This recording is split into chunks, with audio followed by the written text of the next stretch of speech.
Hey guys, welcome back to my channel. तो पिछले video में हम लोगों ने बूटस्ट्रैप पोजीशंस के बारे में देखा था। इस वीडियो में हम बूटस्ट्रैप लेआउट के अगले पार्ट डिस्प्ले क्लासेस के बारे में देखेंगे।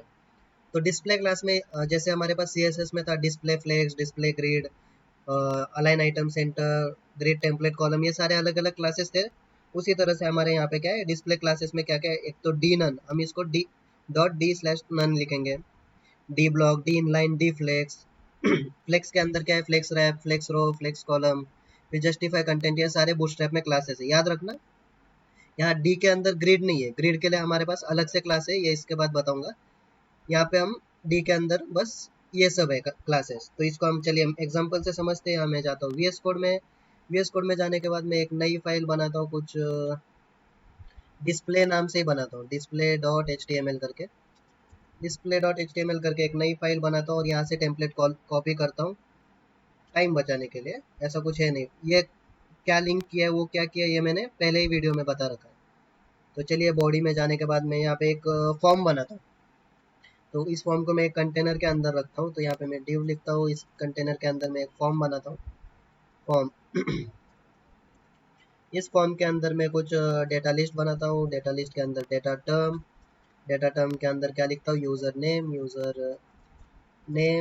यूज़र नेम के बाद डेटा डेफिनेशन में क्या लिखता हूँ, इनपुट टाइप टेक्स्ट लिखता हूँ, इनपुट टाइप टेक्स्ट। और फिर डेटा टर्म, अगले डेटा टर्म में मैं लिखता हूँ पासवर्ड। पासवर्ड के बाद मैं डेटा डेफिनेशन में अगले क्या लिखता हूँ, इनपुट टाइप, कुछ पासवर्ड करके लिखता हूँ, इनपुट टाइप पासवर्ड। ठीक है, ये मैंने लिखा। तो ये हमने फॉर्म बनाया, ओपन विथ लाइव सर्वर करता हूँ। तो अभी ये देखिए बूटस्ट्रैप की मदद से बस इसने इसको बोल्ड कर दिया है अपने आप, बाकी कुछ यूज़ किया नहीं है। तो यूज़ करने के लिए हम क्या करेंगे, बूटस्ट्रैप क्लासेस यूज़ करेंगे। सबसे पहले किधर गया हमारा कोड, तो ये रहा हमारा कोड। यहाँ डिव के अंदर सबसे पहले हम बॉडी को कंटेनर फ्लूइड रखेंगे, बॉडी क्लास कंटेनर फ्लूइड। इसके बाद इस डिव के अंदर क्लास देंगे, क्योंकि ये जो है फॉर्म हमारा डिव के अंदर है। तो क्लास हम डी फ्लेक्स की मदद से क्या करेंगे, इसको सेंटर में लाएंगे। कहाँ पे लाना है, ये क्लास मुझे यहाँ पे देना है, लेकिन सिर्फ डी फ्लेक्स से बात बनेगी नहीं। बात बनाने के लिए हम क्या यूज़ करेंगे, डी फ्लेक्स के आगे जस्टिफाई कंटेंट कहाँ करना है मुझे, सेंटर में। तो जस्टिफाई कंटेंट सेंटर, ये हमारे पेज के यहाँ पे आ गया। अभी यहाँ पे लाना है, तो इसके लिए मैं क्या यूज़ करूँगा, मैं यूज़ करूँगा अलाइन आइटम सेंटर। लेकिन सिर्फ अलाइन आइटम सेंटर देने से भी बात बनेगी नहीं, हमें उसको हाइट भी डिफाइन करनी पड़ेगी। तो अलाइन आइटम सेंटर, अगर आपने सी एस एस ढंग से पढ़ा होगा तो आपको पता रहेगा ये सब। नहीं पढ़ा तो मेरे वीडियो जाके देख लो, वहाँ मैंने डिटेल में समझाया अलाइन आइटम सेंटर। अभी यहाँ पे आप डायरेक्ट हाइट 100 या 50 या जो भी देना है वो नहीं दे सकते, क्योंकि उससे वो क्या कंटेंट के हिसाब से हाइट ले रहा है, वो पेज के हिसाब से नहीं ले रहा है। जो जितना कंटेंट है उस हिसाब से हाइट ले रहा है। तो हाइट देने के लिए हम क्या यूज़ करेंगे, हम यूज़ करेंगे सी एस एस स्टाइल का। स्टाइल के अंदर मैं कुछ हाइट लिखता हूँ, 600 पिक्सल। तो अभी देखिए कंटेंट हमारा 600 में बहुत नीचे गया क्या, 550 पिक्सल लिखता हूँ। तो ठीक है, अभी कंटेंट हमारा बीच में आ रहा है। अभी इस कंटेंट को मैं कुछ बॉर्डर वॉर्डर लगा के खूबसूरत बनाता हूँ। तो यहाँ पे मैं सीधा फॉर्म में जाऊँगा, फॉर्म के अंदर जाके क्लास दूंगा। क्लास क्या देता हूँ, कुछ बॉर्डर देता हूँ, बॉर्डर की कुछ साइज देता हूँ 2 करके, फिर बॉर्डर साइज देके कुछ। ठीक है, यहाँ पे देखिए ये चिपक गया, इसको कुछ विड्थ भी देता हूँ और पैडिंग भी देता हूँ। तो विड्थ कुछ 25 देता हूँ और पैडिंग कुछ 2 देता हूँ। तो अभी देखिए ये बराबर हो गया, ये विड्थ हो गई और ये पैडिंग। लेकिन अभी बॉर्डर को मैं कुछ कलर भी देता हूँ। तो कलर में बॉर्डर प्राइमरी देता हूँ, राउंडेड रखता हूँ बॉर्डर, ये स्क्वायर वाला कुछ दिख नहीं रहा अब। तो बॉर्डर प्राइमरी प्राइमरी रखने के बाद मैं यहाँ पे कुछ राउंडेड बॉर्डर रखता हूँ, राउंडेड की कुछ साइज देता हूँ, राउंडेड 3 करके। तो यहाँ पे देखिए राउंडेड बराबर आ गया। तो और क्या है, और यहाँ पे बटन भी दे, अगर बटन देना है तो बटन दे सकते हैं। ये फिलहाल ये क्या कर रहे हैं, हम टेम्पलेट बना रहे हैं, बटन लॉगिन। ये कब काम करेगा, इस बटन लॉगिन को भी आप कुछ क्लास ऐसे दे सकते हैं, क्लास btn प्राइमरी करके क्लास दोगे तो ये और अच्छा दिखेगा। ये देखिए, ये अभी यूज़र नेम पासवर्ड डाल के, ये जब हम जावास्क्रिप्ट यूज़ करेंगे तो इसके अंदर यूज़र नेम पासवर्ड डालने पे लॉगिन वॉगिन वो सब होना चाहिए। तो यहाँ पे हटा दिया। तो इस तरह से हम क्या डिस्प्ले क्लास का मदद ले सकते हैं। अभी ग्रिड क्लास समझने के लिए हम किधर जाते हैं, इधर जाते हैं। तो डिस्प्ले में ये देखिए align item centre, base line, top, ये सब आप अलग अलग यूज़ कर सकते हैं। स्टार्ट के लिए स्टार्ट, एंड के लिए एंड। ये सब जस्टिफाई कंटेंट जो है ये किसके लिए, कंटेंट को हॉरिजॉन्टली अलाइन करने के लिए। और ये किधर गया, और ये अलाइन आइटम्स कंटेंट को वर्टिकली अलाइन करने के लिए यूज़ करते हैं। इसके बाद आता है बूटस्ट्रैप ग्रिड। इसके अंदर हम दो ही क्लासेस है, एक रो है एक कॉलम है, और कॉलम के अंदर भी आपको कुछ उसको साइज देनी है तो वो दे सकते हैं। तो चलिए इसका भी एक एग्जांपल देखते हैं। तो यहाँ पे मैं इसको टेम्पलेट को कॉपी करता हूँ और एक बूटस्ट्रैप फोल्डर के अंदर कुछ ग्रिड करके क्लास बनाता हूँ, 04grid.html। ठीक है, यहाँ पे मैंने कंटेंट कॉपी किया। अभी मैं इस बॉडी के अंदर क्या करता हूँ, बॉडी को आप पहले क्लास कंटेनर फ्लूइड लिखिए। ये आदत डाल दीजिए कंटेनर फ्लूइड लिखने की, ताकि आपको बाद में परेशानी ना हो। ये तो अभी मैं बस एग्जांपल दे रहा हूँ, लेकिन जब प्रॉपर आप वेबसाइट बनोगे तब बहुत दिक्कत होगी। तो यहाँ पे H2 कुछ ग्रिड करके देता हूँ हेडिंग। इसके अंदर मैं डेटा लिस्ट लिखता हूँ, डेटा लिस्ट के अंदर डेटा टर्म लिखता हूँ, डेटा टर्म के अंदर कुछ मान लो डेटा टर्म के अंदर क्या लिखो, मान लो कुछ नेम लिखता हूँ। नेम के अंदर डेटा डेफिनेशन में कुछ टीवी का ही नाम देता हूँ, सैमसंग। सैमसंग के बाद अगले डेटा टर्म में कुछ प्राइस लिखता हूँ। मुझे क्या करना है, ग्रिड की मदद से, ये जो भी आपको अभी बताता हूँ, जो भी मैं लिख रहा हूँ, ये डेटा टर्म वाले कंटेंट मुझे लेफ्ट साइड में डिस्प्ले होने चाहिए और डेटा डेफिनेशन वाले राइट साइड में। तो कैसे करेंगे, data term data definition price price में कुछ 40,000 लिखता हूँ, 40,000.99, 1 रुपये शगुन का। और डेटा डेफिनेशन के अंदर में कुछ स्टॉक, मतलब अवेलेबल है क्या तुम्हारी दुकान में, तो डेटा डेफिनेशन के अंदर अवेलेबल करके लिखता हूँ। ठीक है, अभी मैंने यहाँ पे ओपन विथ लाइव सर्वर करते हैं। तो अभी यहाँ पे देखिए कंटेंट हमारा एक के नीचे एक आ रहा है, लेकिन मुझे ग्रिड की मदद से क्या करना है, कंटेंट जो हमारा डेटा टर्म है वो लेफ्ट साइड में दिखना चाहिए, डेटा डेफिनेशन राइट साइड में। तो कैसे दिखेगा मैं एक काम करता हूँ, इन सबको एक क्लास देता हूँ। पहले मुझे ये पहला रो में दिखाना है, तो मैं क्या करूँगा, डेटा लिस्ट को एक क्लास दूंगा रो रो। तो ये रो में आएगा, ये अभी दिखेगा नहीं, कब तक, जब तक हम इसको कॉलम नहीं अप्लाई करेंगे। तो डेटा लिस्ट यहाँ पे मैं क्लास के अंदर में क्या यूज़ करूँगा, कॉलम। तो हम अगर कॉलम यूज़ करते हैं, तो अभी यहाँ पे देखिए कुछ अभी तक इफेक्ट आया नहीं। इसको भी मैं क्लास देता हूँ कॉल करके, तो इफेक्ट आएगा, आया। तो जब मैं कॉलम देता हूँ, यहाँ देखिए डेटा टर्म और डेटा डेफिनेशन, ये डेटा टर्म इधर आया, डेटा डेफिनेशन इधर आया। अभी सभी को मैं क्लास कॉल देता हूँ, एक काम करता हूँ, कॉपी पेस्ट ही करता हूँ, कंट्रोल C कंट्रोल V, हर चीज़ लिखते मत बैठना, टाइम बचाना सीख जाओ भाई। तो क्लास कॉलम दिया, लेकिन अभी देखिए यहाँ पे दिक्कत क्या हो रही है, कॉलम दिया तो सारे ही कॉलम में आ गए। इसका मतलब क्या है, ये जो भी सारा कंटेंट है आप कॉलम के हिसाब से अपने आप ही एडजस्ट होते जा रहा है।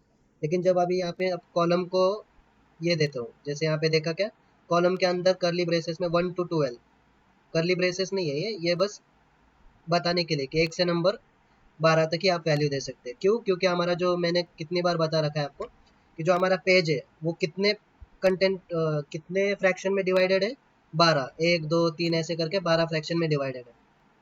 तो अभी यहाँ पे हम कॉलम को साइज नहीं देते तो वो अपने आप एडजस्ट कर देता है, क्योंकि हम यूज़ कर रहे हैं बूटस्ट्रैप। अगर मैं कॉलम को यहाँ पे 4 साइज देता हूँ कि डेटा टर्म मेरे को 4 में दिखाओ और डेटा डेटा टर्म 4 में दिखाओ और डेटा डेफिनेशन का 8 साइज में दिखाओ। तो अभी यहाँ पे नेम, ये देखिए पहले को इसने 4 में किया और इसको 8 वाले कॉलम में किया और बाकी सब नीचे भेज दिए। तो अभी मैं इस डेटा टर्म को भी 4 लिखता हूँ और इसको भी 8 लिखता हूँ, इसको भी 4 लिखता हूँ और इसको भी 8 लिखता हूँ। तो जब ऐसे लिखता हूँ तो ये देखिए हमारा कंटेंट बराबर साइड बाय साइड डिस्प्ले हो रहा है। और एक छोटा सा एग्जांपल लेता हूँ ग्रिड का, कि ग्रिड कैसे यूज़ कर सकते हैं, ताकि आपको बस आपकी क्या है, ज़्यादा ज़्यादा प्रैक्टिस ही हो जाएगी। तो यहाँ पे मैं और एक फाइल बनाता हूँ grid1 करके, grid1.html करके। फिर इस टेम्पलेट को मैं यहाँ पे control A control C control V, इन दोनों को कट कर देता हूँ फिलहाल। ये बस एक आपकी प्रैक्टिस के लिए एक एग्जांपल ले रहा हूँ। क्लास कंटेनर फ्लूइड के बाद मैं यहाँ पे क्या लिखता हूँ, एक डिव लेता हूँ, उस डिव के अंदर मैं कुछ कॉलम रखता हूँ। तो कॉलम के लिए भी एक डिव लेता हूँ, एक डिव रखा, फिर ऐसे 2-3 कॉलम रखता हूँ, तो 2 डिव, फिर तीसरा डिव, ऐसे मैंने 3 डिव बनाए। इसके अंदर मैं कुछ कॉल 1 लिखता हूँ, कॉल-1, फिर इसके अंदर मैं कुछ कॉल-2 लिखता हूँ, कॉल-2, और फिर इसके अंदर मैं कुछ कॉल-3 लिखता हूँ। इसको ओपन विथ लाइव सर्वर करके देखते हैं पहले। अभी मुझे ये कॉलम तीनों एक के साइड में एक दिखाना है, तो कैसे दिखाएंगे हम, तो चलिए वो देखता हूँ। पहले बॉडी क्लास कंटेनर फ्लूइड लिखा, ठीक है। अभी इसके अंदर मैं क्लास लिखता हूँ। पहले इस डिव क्लास को मैं क्या करता हूँ, रो यूज़ करता हूँ। डिव क्लास ये हमारा रो है, पहले रो के अंदर दिखाना है, तो पहला रो यूज़ करता हूँ और इस रो को कुछ बॉर्डर देता हूँ। बॉर्डर हमने देखा था, बॉर्डर को कुछ कलर देना है, प्राइमरी करके कलर देता हूँ, बॉर्डर प्राइमरी के बाद ठीक है, ये मैंने कलर दे दिया। तो अभी ये देखिए बॉर्डर आ गया है, इसको कुछ मार्जिन और पैडिंग भी देता हूँ। तो मार्जिन कुछ मैं चारों तरफ से लगानी है तो मैं M2 ही देता हूँ डायरेक्ट, तो चारों तरफ से मार्जिन आ जाएगी। M2 ज़्यादा हो गई, M1 देता हूँ तो मार्जिन 1 ठीक है। और इसके बाद कुछ पैडिंग भी देता हूँ, कुछ पैडिंग 2 करके देता हूँ।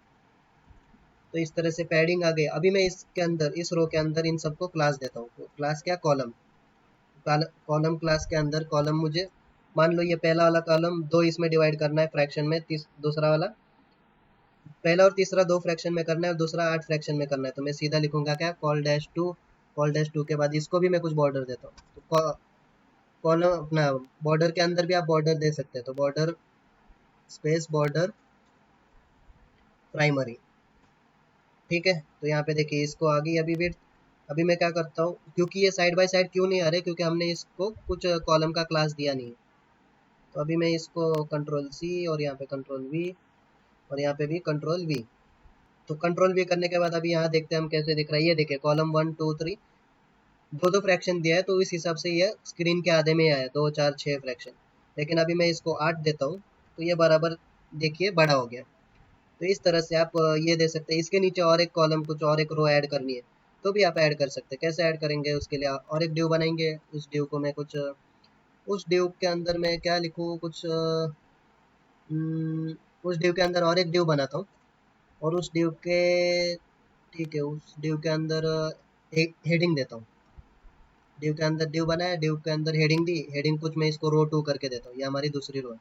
तो यहाँ पे कुछ इफेक्ट पड़ रहा है, हेडिंग 2 दिया, रो 2, ठीक है। अभी इस ड्यू को मैं क्लास देता हूँ क्या, रो, क्योंकि ये हमारी सेकंड रो है तो इसको मैं क्लास दे रहा हूँ क्या, रो। रो के अंदर मेरे को ये थोड़ा कंटेंट, इसको भी बॉर्डर देता हूँ। ये जरूर बॉर्डर, बॉर्डर के बाद बॉर्डर कुछ अलग कलर की देता हूँ, बॉर्डर डेंजर देता हूँ। तो बॉर्डर डेंजर रेड कलर की आ गई। इसको भी मैं कुछ मार्जिन देता हूँ, मार्जिन 1 ही देता हूँ तो ये बराबर आ गया। मार्जिन 1 के बाद कुछ पैडिंग भी देता हूँ 2 करके, तो पैडिंग भी आ गई हमारी 2। और क्या है ये, हाँ अभी इसको, इस रो को मुझे को, इस रो 2 को मुझे सेंटर में दिखाना है। तो सेंटर में दिखाने के लिए हम कौन सा क्लास यूज़ करेंगे, यहाँ पे ड्यू क्लास, पहले मैं कॉल लिखूंगा, मतलब ये कॉलम में आ गया और कॉलम के अंदर मैं आगे लिखूंगा टेक्स्ट सेंटर। सेंटर में लिखने पे क्या होगा, ये हमारा टेक्स्ट सेंटर में आ जाएगा, आ गया। तो इस तरह से हम ग्रिड, क्या था, ग्रिड और डिस्प्ले की मदद से हम हमारे पेज में लेआउट दिखा सकते हैं। तो यही कुछ बूटस्ट्रैप के मेन मेन लेआउट्स थे। अगर आपको और कुछ एक्स्ट्रा पढ़ना है तो मैंने पिछले वीडियो में बताया कि आप बूटस्ट्रैप के ऑफिशियल वेबसाइट पे जाके पढ़ सकते हैं। तो बूटस्ट्रैप लेआउट्स हमने इस वीडियो के साथ खत्म कर दिया। इसके बाद हम देखेंगे बूटस्ट्रैप के कंपोनेंट्स। तो कंपोनेंट्स हम अगले वीडियो में देखते हैं। तो चलिए फिर, आपको समझ में आए होंगे लेआउट, साथ साथ प्रैक्टिस कीजिए क्योंकि क्लासेस बहुत ज़्यादा है, बाद में याद नहीं रहते। याद कब रहेंगे, प्रैक्टिस से, क्योंकि प्रैक्टिस मेक्स मैन परफेक्ट। तो चलिए फिर मिलते हैं अगले वीडियो में, तब तक के लिए अलविदा।